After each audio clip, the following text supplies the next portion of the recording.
US President Donald Trump has threatened to deploy the military and close the country's southern border if Mexico does not stop a group of migrants heading north. Thousands of people from Honduras have been moving through Guatemala this week, and they're now nearing Mexico. Well, for more on this, I'm joined in the studio by our correspondent, Alistair Sanford. So, Alistair, you've been following all of this. So tell us more about this group of migrants. Why are they heading, or where are they heading, and why? Yes, Isabel, there are several thousand of them now. They left Honduras, or most of them did, and they've on their way to Guatemala, aiming to head through to Mexico, and some say they want to get to the United States. They've been hiking through the jungle using at least 2 different routes. Many have arrived in Guatemala City. Some reports say there are up to 4,000 or 5,000 in the country. Why are they leaving Honduras? Well, many say they're fleeing violence and poverty. Human rights activists have complained of constant human rights violations in Honduras, and they describe this as forced displacement rather than voluntary emigration.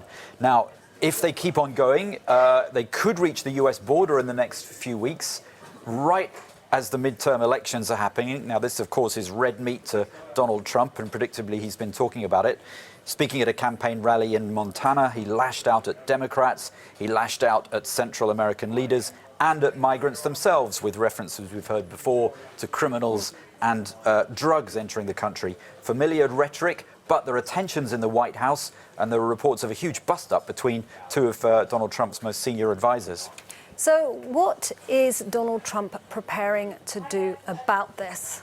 Yes, remember those campaign promises, of course, from before he was elected to get tough and build a border wall with Mexico. Well, Congress refused to fund that. Since then, Trump has ordered the National Guard to beef up security in some parts of the border. What now? Well, have a look at the wording of this tweet. Already he'd threatened to stop aid to Central American countries, and he says, in addition to stopping all payments to these countries, I'm now asking Mexico to stop what he called this onslaught.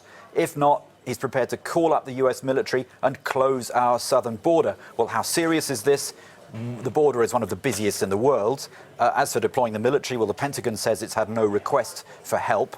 Mexico has stepped up security on its border with Guatemala, but denies a deal is done with the US.